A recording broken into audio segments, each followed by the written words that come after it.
자, 오늘 말씀을 나누면은요, 심은 대로 거두리라입니다. 이것은 영원 불변의 진리입니다. 어떻습니까? 성경의 요약이라고까지 할 수 있을까요? 그렇게 말할 수 있을 것 같습니다. 저는 어떤 설교자가 마태복음 6장 33절이 성경의 요약이라고 설교하는 것을 들어봤습니다. 그리고 그 설교 내용을 따라서 한번 깊이 생각해 봤습니다. 이 시간도 잠깐의 시간을 가지고 함께 상고해 보시기 바랍니다. 마태복음 6장 33절인데요. 읽어드리겠습니다. 너희는 먼저 그의 나라와 그의 의를 구하라. 그리하면 이 모든 것을 너희에게 더하시리라. 다 잘 아시는 말씀이시죠? 먼저 그의 나라와 그의 의를 구하는 것은 천국을 위해서 심는 것이라고 말할 수 있습니다. 그러면 이 모든 것을 더하시겠다고 하셨는데요, 이 모든 것에는 영육 간의 모든 필요들을 포함하고 있습니다. 그렇기 때문에 말을 바꿔 말한다면 심는 대로 거둔다고 표현할 수 있습니다. 자, 그렇다면 이 마태복음 6장 33절이 성경의 요약이라고 누군가 이야기하고 그것을 굳게 믿고 우리에게 설득력 있게 설명할 때에 심은 대로 거둔다고 하는 것도 역시 성경의 요약으로 우리가 얼마든지 받아들일 수가 있습니다. 심는 대로 거둔다고 하는 것은 성경에 기록되어 있기도 하고 세상 사람들도 그렇게 생각합니다. 참으로 만고불변의 진리일 뿐만 아니라 성경 전체의 요약이라고 우리가 생각할 때 이 심는 대로 거둔다는 이 법칙을 우리가 굳게 붙잡아야 한다고 믿습니다. 실로 우리는 이것이 성경의 진리라면 우리가 어찌 이 심는 일을 주저하겠습니까? 실로 우리의 인생은 모든 측면에서 잘 심어야 함을 깨닫게 됩니다. 자, 그렇다면 관련해서 이것의 부정적인 표현은 인과응보가 될 것입니다. 인과응보라고 하는 것은 보편적인 의미지만 대체적으로 부정적인 의미로 우리가 사용하게 됩니다. 세상은 인과응보를 말하고 있습니다. 그러면 성경도 인과응보를 말하고 있습니까? 예, 그렇다고 대답하게 됩니다. 인과응보는 이 부정적인 결과를 놓고 많이 쓰일 수밖에 없는데요, 그 대표적인 예로 다윗의 사례를 들고자 합니다. 다윗은 우리아의 아내를 범했습니다. 살인 교사까지 했습니다. 죽이게 만들었다는 것이죠. 명령을 해서요. 여러분, 이것이 어찌 쉽게 용서받을 수 있는 죄이겠습니까? 돌이켜보건대 가장 치졸한 인간이 할 수 있는 그런 죄를 다윗이 범했습니다. 자, 그렇게 은밀히 행했다고 생각했을 때 하나님까지 속일 수는 없었습니다. 아시는 대로 나단 선지자의 책망이 뒤따랐습니다. 자, 그런데 다윗의 훌륭한 점이 여기에서 나타나고 있습니다. 그는 참되고 뼈아픈 회개로 이어졌습니다.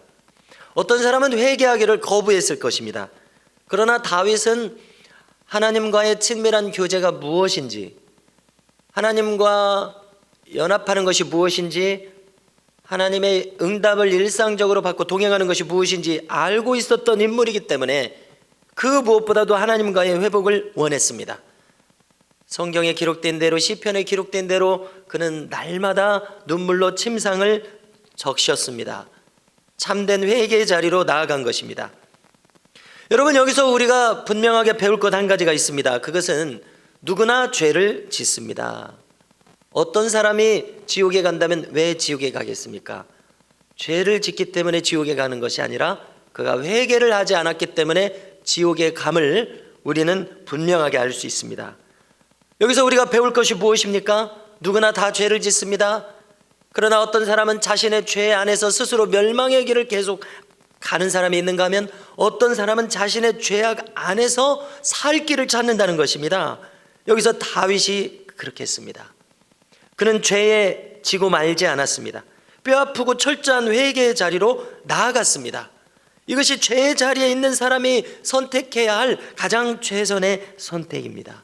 하나님께서는 어떠한 죄도 용서하십니다. 그리고 하나님 앞에 회개의 자리로 나아갈 때 성경은 회개에 합당한 열매를 반드시 맺으라고 이야기합니다.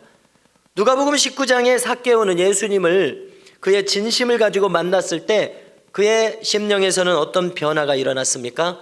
자기 재산을 절반이나 가난한 사람들에게 나눠주겠다고 했고요. 그 다음에 세리의 직업의 특성상 누구의 것을 토색한 일이 있으면, 속여서 빼앗은 일이 있으면 4배나 갚겠다는 마음의 변화, 회개의 열매가 그에게 나타났습니다. 그러므로 회개는 입술과 마음으로만 하는 것으로 끝나는 것이 아닙니다. 하나님에게만 하고 끝나는 것이 아닙니다. 피해를 준 당사자에게도 하는 것이 회개입니다. 이것이 회개에 합당한 열매입니다. 그의 피해를 배상해 주는 것까지 하는 것이 회개입니다. 다윗의 회개는 받아들여졌습니다. 자, 그러나 나단 선지자가 전한 하나님의 말씀을 함께 들어보십시오. 우리가 사무엘하 12장 10절 이하를 보니까 다윗의 회개는 받아들였지만 나단 선지자는 뭐라고 전하고 있습니까? 이 죄의 벌이 따른다고 이야기합니다. 첫째, 칼이 내 집을 떠나지 않으리라. 둘째, 내 집에 재앙을 일으키리라. 셋째, 타인이 내 아내들을 백주에 범하리라. 그리고 나단이 마지막 한마디를 덧붙입니다. 너는 원수가 크게 비방할 거리를 얻게 했다. 이렇게 이야기합니다. 여기서 원수는 사탄을 가리킵니다. 사탄은 우리의 생각을 다 알고 있습니다. 우리가 과거로부터 지금까지 무엇을 했는지 잘 알고 있습니다. 그렇기 때문에 사탄은 참수하는 자입니다. 그래서 우리가 용기를 낼 수 없게 합니다. 우리가 죄책에 빠지게 합니다.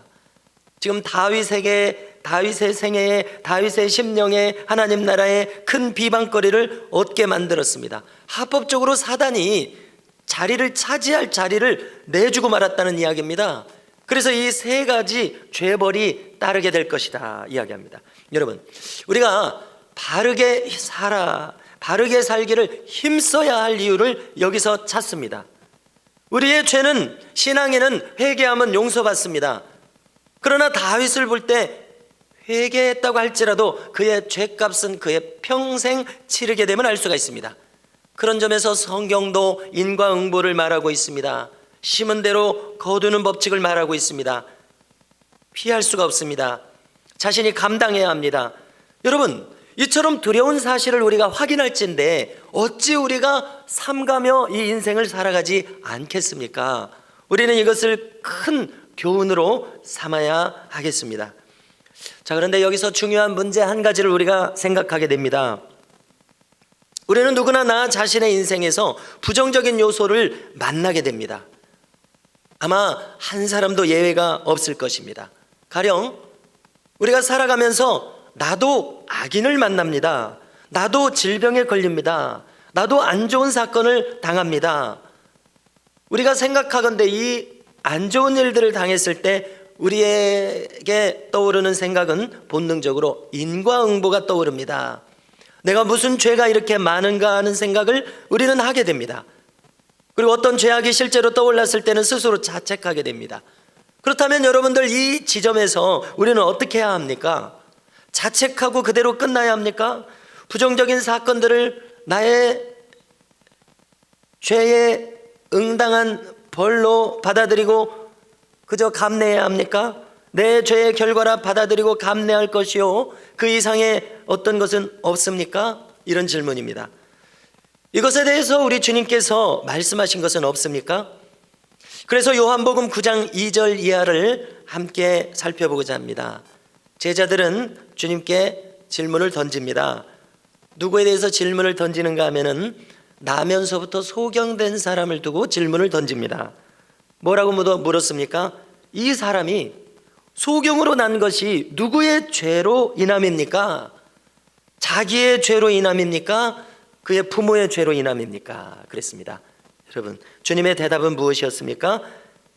이 사람이나 그 부모가 죄를 범한 것이 아니라 뭐라고 대답하시냐면요, 그에게서 하나님의 하시는 일을 나타내고자 하심이니라. 이렇게 주님이 답하십니다. 우리가 모세의 율법을 생각해 볼 수 있는데요, 모세의 율법의 요약이자 핵심, 가장 밑둥이 되는 줄기는 십계명입니다. 십계명 안에서 주님은 뭐라고 말씀하시냐면 부모가 우상 숭배를 했습니다. 그러면 그 죄벌이 자녀 손 3, 4대까지 이르게 한다고 했습니다. 우리가 사극에서 보면은 몇 족을 멸하라 이런 말이 있죠. 몇 족을 멸하면 그 집안은 멸문죄를 당할 것입니다. 그래서 가령 생각해 보건대 어느 가문이 죄벌을 당해서 3, 4대가 이른다면은 그 집안은 아마 거의 멸문지화에 이를 것 같습니다. 자, 그런데 하나님께서는 십계명에서 신명기 5장 10절을 보니까 나를 사랑하고 나의 계명을 지키는 자에게는 비교 대수가 얼마가 됩니까? 앞에는 3, 4대였는데 나를 사랑하는 자에게는 1000대까지 은혜를 베푼다고 했습니다. 할렐루야. 여러분, 이렇게 넘치도록 하나님께서는 하나님을 경외하는 가문을 복되게 하신다고 하셨으니 어찌 우리가 이 말씀을 붙들지 않겠습니까? 어찌 우리가 이렇게 살고자 이제 다시 돌이킬 수 없는 그런 결단이 우리에게 있어야 할 것입니다. 이 사실을 우리가 뼈저리게 안다면은요, 받아들인다면은요. 자, 그런데 모세의 율법은 이와 같습니다. 자, 그런데 지금 주님 앞에 있는 이 소경은 이 모세의 율법에 따르면 어쩌면 부모님이나 어쩌면 할아버지의 우상 숭배와 같은 그에 준하는 죄악의 죄벌일 수가 있습니다. 그렇지 않습니까? 그의 가능성이 높습니다. 다른 가능성도 있을 수 있지만은요.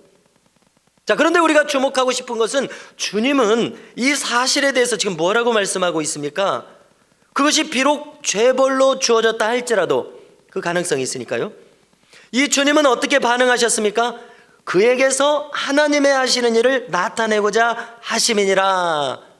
여러분, 이렇게 주님이 말씀하신 것이 너무나 놀랍다는 것입니다. 모세의 율법이 우리에게 이야기하고 있는 세상과 같은 이 인과응보에 대해서 주님은 인과응보에 대해서 부정도 안 하고 적극적으로 지금 이야기하지도 않으셨습니다. 그저 부모의 죄도 이 사람의 죄도 아니다 이런 정도 이야기하셨습니다. 더 자세한 것은 이야기하지 않으셨습니다. 그러나 우리가 주목할 더 중요한 것은 그에게서 하나님의 하시는 일을 나타내고자 하심이니라 라고 이야기한 것입니다. 이 주님의 시각은 무엇입니까? 주님은 본질상 우리의 삶에 언제든지 얼마든지 와 있을 수 있는 이 부정적인 요소, 특별히 이 사망의 영향력을 인정하지 않으셨다는 사실입니다. 그래, 그럴 수 있겠지. 모세의 율법을 통해서 하나님의 뜻을 나타낸 것처럼 그 부모와 할아버지의 죄악이 그에게 미칠 수 있겠지. 그러나 주님은 거기에서 멈추지 않고 뭐라고 말씀하신 겁니까? 이 부정적인 요소, 이 결핍을 통해서, 이 질병을 통해서 하나님의 영광이 나타날 것을 보고 계시는 이 주님의 시각 말입니다. 주님은 사망과 사망의 영향력을 인정치 않으신 것입니다. 과연 주님은 생명이요 부활이요 영생 그 자체요, 천국이 그 주님 안에서 실현된 천국이 이 지상에 임한 그 자체임을 알게 된다는 이야기입니다. 주님은 질병을 인정하시지 않았습니다. 3년의 주님의 공생애를 살펴보십시오. 우리가 마태복음 초반이나 마가복음 초반을 보면은 주님의 공생애의 요약은 무엇입니까? 두루 다니시며 약한 것들을 고치셨습니다. 또 마귀의 일을 멸하셨습니다. 이것을 위해서 왔다고 했습니다. 많은 말씀도 주셨지만 여러분, 우리가 편견 없이 솔직하게 성경을 처음 본다고 생각하고 마태복음부터 요한복음 같이 읽어보면은 왜 이렇게 질병을 많이 고치십니까? 왜 이렇게 귀신을 많이 쫓으십니까? 여러분, 이것은 무엇을 말합니까? 주님의 주된 이 사역은 무엇을 말합니까? 질병과 저주와 결핍을 허용치 않으시겠다는 것입니다. 우리 인간에게는 이 지상에서 살아가면서 수많은 안 좋은 일들, 부정적인 요소들, 실패들, 낙심, 절망, 좌절, 질병, 심지어 여러 가지 우울증과 같은 정신질환들이 우리에게 찾아옵니다. 주님이 지금 그것을 대하고 있다고 한번 생각해 보십시오. 주님은 어떻게 반응하시겠습니까? 그래요, 이것은 숙명입니다. 이렇게 살다 가야지 어쩌겠습니까? 이렇게 하실 것 같지 않습니다. 주님께서는 이 사망과 이 사망의 영향력을 인정하지 않으시고 그 자리에서 생명과 부활과 천국의 건강을 불어넣으실 것이 예상되지 않습니까? 바로 이 주님의 말씀이 이것입니다. 그에게서 하나님의 하시는 일을 나타내고자 하심이니라, 이렇게 반응하셨다는 얘기입니다. 성도 여러분, 우리가 주님의 제자라면 우리도 마찬가지로 이 주님의 시각을 가져야 할 것입니다. 크리스찬이란 그리스도인이라는 뜻인데, 그리스도의 사람이라는 뜻이요, 작은 그리스도인이라는 뜻이요, 또 하나의 그리스도라는 뜻입니다. 너희가 하나님을 믿으면 너희가 신이라 하지 않았느냐라는 요한복음의 이 어려운 구절이 그 의미 아니겠습니까? 어떻게 인간이 신이 됩니까? 그러나 인간이 크리스찬이라는 것은 또 하나의 그리스도라고 해석할 수 있을진데, 이것은 무엇을 의미합니까? 주님이 우리 안에 머물러서 주님의 시각으로 우리도 보게 하시고 주님의 시각으로 주님의 시각과 능력으로 우리도 행하게 하시려는 계획이 여기 있음을 우리는 알게 된다는 이야기입니다. 주님이 만일 우리 안에 들어와 계시다면 주님은 우리의 현상에서 당하는 일들을 가지고 2000년 전에 이스라엘에서 공생애를 사셨을 때의 그 시각으로 말씀하시지 않겠느냐는 것입니다. 여러분, 우리의 인생의 낙심, 절망, 좌절, 불행, 질병, 가정불화, 자식이 불순종하고 실패하고 낙방을 하고 부도를 겪는 여러 가지 어려움이 우리에게 닥쳐왔습니다. 그러면 주님의 말씀은 무엇입니까? 그것에 지지 말고 그것에 순응해서 남은 10년, 20년을 끌려가지 말라는 이야기 아닙니까? 여러분, 문제가 우리에게 닥쳐왔습니다. 그러면 그 문제에게 지라고, 그것에 순응하고 수긍하고 거기에 매여서 살라는 것이 아니라, 왜 우리에게 문제를 주십니까? 그 문제를 이기라고 주셨음을 우리 모두가 깨달으실 수 있기를 축원합니다. 그 문제에 져서 그때부터 나의 마음이 꺾여서 그거에 매여서 살라는 것이 아니라, 문제가 왔습니까? 그러면 이 문제를 통해서 하나님의 영광이 나타나게 하시기 위해서 나를 통해서, 여러분, 이처럼 우리는 문제를 주님 안에서 이겨야 될 줄로 믿습니다. 자식이 불순종하니까 이제 그냥 그대로 살고 말지, 그것이 아니라는 것입니다. 부부 사이가 나빠졌으니까 그대로 살고 말지, 주님이 나의 영원한 신랑이, 당신은 나의 신랑이 아닙니다, 그냥 이대로 삽시다, 이렇게 끝나는 것이 아니라, 하나님께서 회복시키실 것, 하나님께서 더 좋은 길을 주실 것을 마음속에 품으라는 것입니다. 여러분, 그래서 우리는 문제 너머에 있는 주님께서 하시고자 하시는 바를 보는 이 영안이 열려야 된다는 것입니다. 이 일을 통해서 주님께서 하실 일을 떠올릴 수 있는 영적 성장과 깨어있음이 우리에게 필요하다는 것입니다. 내가 이 일을 이겨내면 찬란하게 빛날 나의 미래를 바라보라는 것입니다.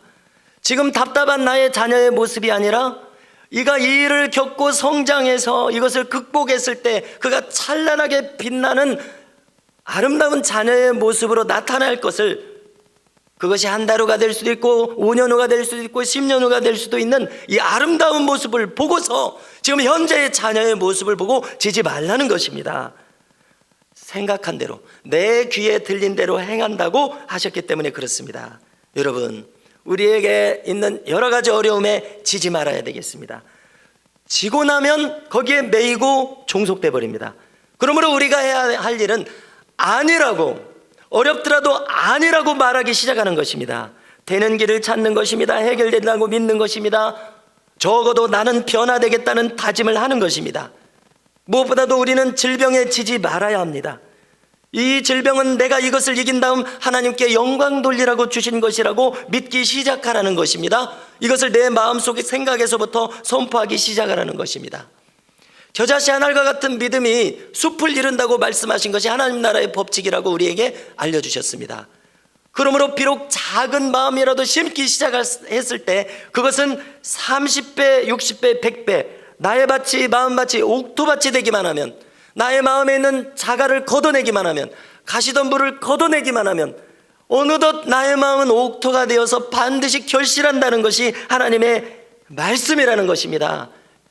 오전에도 이야기했듯이 약속이라는 것입니다. 여러분이 약속하셨으면 이것은 이루어질 수 있는 것입니다.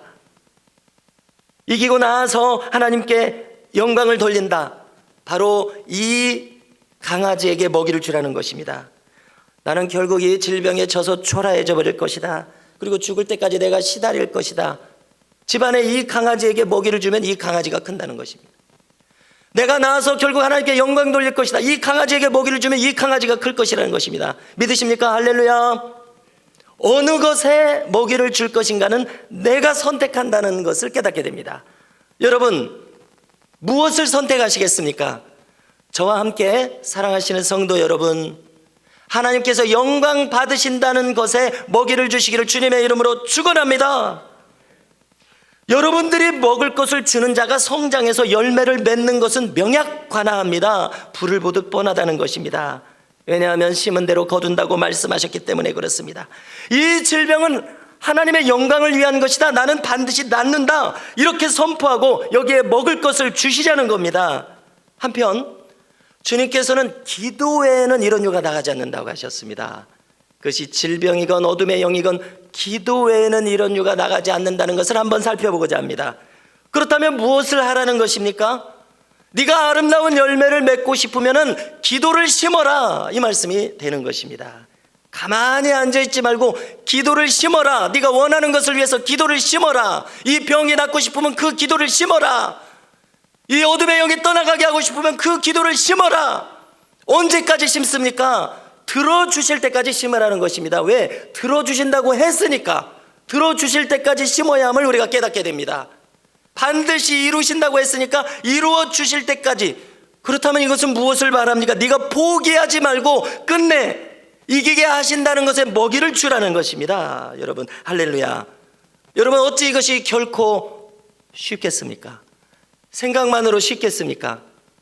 여러분, 지난 8월 23일은 저의 생일이었고 우리 성도님들께서 또 이렇게 또 목사를 사랑해서 또 생일을 챙겨주셔서 또 이렇게 좋은 시간을 가졌습니다. 여러분, 그 즈음에 저는 하나님께서 어떤 마음을 주시니까 그 마음을 실행에 옮길 생각을 가지게 되죠. 하나님께서 어떤 마음을 주셨냐면 감사하고도 놀랍게도 이 생일을 기점으로 해서 이 51세인가요? 이제 나이를 잊어버리고 싶은데요. 51세. 이 생일을 기점으로 해서 무슨 마음을 주시냐면은 더 기도해라. 네가 나의 영광을 보고 싶으면 더 기도해라. 이런 마음을 주셨어요. 그래서 아침에 3시간, 저녁에 2시간 이렇게 기도하기를 시작했습니다. 자, 그래서 제가 보고를 드리겠습니다. 그래요? 그러면 목사님이 저기 아침에 3시간, 저녁에 2시간 틀림없이 기도를 했겠군요. 이렇게 생각하실 수도 있겠습니다만은 이것이 쉽지가 않더라는 것입니다. 또 이게 논문 쓰는 일이 있으니까 핑계가 아니라 논문 쓰는 일이 있으니까 또 논문에 집중하니까 저녁 시간을 또 못 지키더라고요. 이 기도의 분량을 못 지키더라고요. 그러면 여러분들 이 시작이 하나님께서 은혜를 주시면은 이 기도도 더 성장하지 기도의 실패가 끝까지 이어지겠냐는 것입니다. 그리고 내가 열매를 보고자 한다면 기도의 분량을 채우고 결심한 대로 실행하는 그것에 도달하지 않겠느냐는 것입니다. 도달하고 싶은 마음을 가져야 마땅하지 않겠느냐는 것입니다. 왜냐하면 네가 열매를 먹고 싶으면 기도 외에는 이런 유가 나가지 않는다고 했으니까 심으라는 겁니다. 여러분, 그래서 제가 이렇게 말씀드리게 되는 것은 이 마음을 저에게 주셨다는 것과 이렇게 나눔으로써 제가 반드시 기도에 힘써야 되겠다는 것을 나누고 싶어서, 그리고 이 기도한다는 것이 결코 쉽지 않다는 것을 또 나누고 싶어서, 그럼에도 불구하고 기도하고자 하는 이 결심이 더욱 굳어지기를 위해서 이렇게 나누는 것입니다. 자, 지난 기회에 우리가 오후 시간에 김익두 목사님을 거론했습니다. 저를 위해서 이 말씀이 나눠진 것 같아요. 많은 내용을 다룰 수 있는 자리는 아닙니다만 몇 가지 중요한 내용을 함께 다룰 때 제가 얻은 것 가운데 하나는 이 김익두 목사님이 대구에 2주간 부흥회를 했습니다. 옛날에는 이렇게 텔레비도 없고 그러니까 2주간 부흥회가 가능한가 봐요. 오늘날은 하루 이틀 3일 이렇게 쪼그라들었죠. 그러나 1930년대 20년대는 2주간 막 부흥했습니다. 자, 그때 대구에 갔을 때 2주간 부흥회를 했을 때 턱 빠진 사람을 만났습니다. 턱 빠진 사람 상상이 안 가죠. 턱 빠진 사람 턱이 올라가기 위해서 기도를 했는데 턱이 올라가지가 않아요. 자, 그러니까 기억하십니까? 이 김익두 목사님이 그 2주간의 부흥회 중에 3, 4일을 이 사람만을 위해서 기도한 것입니다. 먹는 것을 뒤로 하고 자는 것을 뒤로 하고 이 사람만을 위해서 기도했을 때 3, 4일 후에 이 사람의 턱이 올라갔다는 사실입니다. 할렐루야. 김익두 목사님은 이미 신유 능력이 나타나고 있었습니다. 그런데 이 사람의 턱이 올라가지 않는 거예요. 그러나 이 사람만을 위해서 기도할 마음을 하나님이 주셨습니다. 왜 그렇습니까? 열매를 보기 위해서. 들어주실 때까지 기도한 것을 제가 포착했습니다. 아, 그렇구나. 들어주실 때까지, 하나님의 영광이 나타날 때까지 한 사람을 위해서 예수님처럼 자신의 몸과 시간을 바칠 수 있는 마음이 있는가? 하나님이 그것을 보신다는 것을 깨달았습니다. 그러므로 열매를 보기 위해서는 기도 외에는 이런 유가 나가지 않는다고 했으므로 기도를 심어야 하는 것입니다. 할렐루야. 저 우리 모든 교우들께서 하나님께서 주실 열매를 얻기 위해서 기도를 심고 마음을 심고 결단을 심고 그것을 심어서 그 열매를 거두시는 놀라운 은총이 우리 모두에게 임하시길 주님의 이름으로 축원합니다. 여러분, 심은 대로 거둔다는 이 진리는 평소 우리가 어떤 마음으로 살아야 하는지를 알려주고 있습니다. 자, 가령 예를 들어서 사울왕을 한번 보십시오. 다윗과 사울왕. 그는 계속해서 무엇을 심었다고 할 수 있습니까? 계속 다윗을 응징하는 마음을 심었습니다. 사람들이 사울은 천천히요 다윗은 만만히도 이로다 라는 노래를 부를 때 그는 거기서 마음이 상해서 그 다음부터 다윗이 하지도 않았는데 다윗에게 복수하는 것에 자기의 남은 일생을 바쳤고, 그러자 나라를 돌볼 수가 없었고, 그 다음에 자기는 이제 완전히 정신이 어지러운 사람, 미쳤다고 해야 되겠죠. 그런 사람이 되어서 자신을 가눌 수조차 주변을 돌볼 수 없는 사람이 되었고, 결국은 전쟁에서 져서 스스로 목숨을 끊는 이 비참한 지경에 이르렀고, 훌륭한 아들 요나단마저 그 자리에서 죽어야 했고, 그의 후손들은 전부 이제 흔적도 없이 사라지는 결과를 맺었습니다. 자, 그러나 다윗은 어떻게 했습니까? 다윗은 무엇을 심었습니까? 그는 도망다니면서 광야에서 시편을 보십시오. 내 잔이 넘친다고 심고 있습니다. 뭐가 넘쳐요? 지금 쫓겨다니는 판국에 뭐가 넘칩니까? 그러나 그는 그 마음에서 하나님의 축복과 은혜가 넘치고 있다고 고백하고 그것을 계속 심었습니다. 아둘람 굴에서 이제 갈 곳 없어서 방황하는 200여 명의 무리들이 다윗을 찾아서 그들도 숨어 들어왔을 때 그들에게 하나님의 말씀을 전하면서 하나님의 뜻을 심었습니다. 그러자 그 결과가 어떻게 되었습니까? 그는 10몇 년 만에 왕이 되었습니다.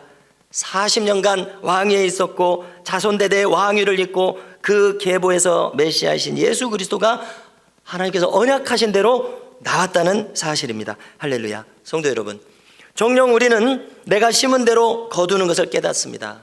내가 혈기를 냈습니다. 여러분, 내가 혈기를 냅니다. 그 결과가 무엇입니까? 주변 사람들이 다 떠나가요. 누가 남아 있겠습니까?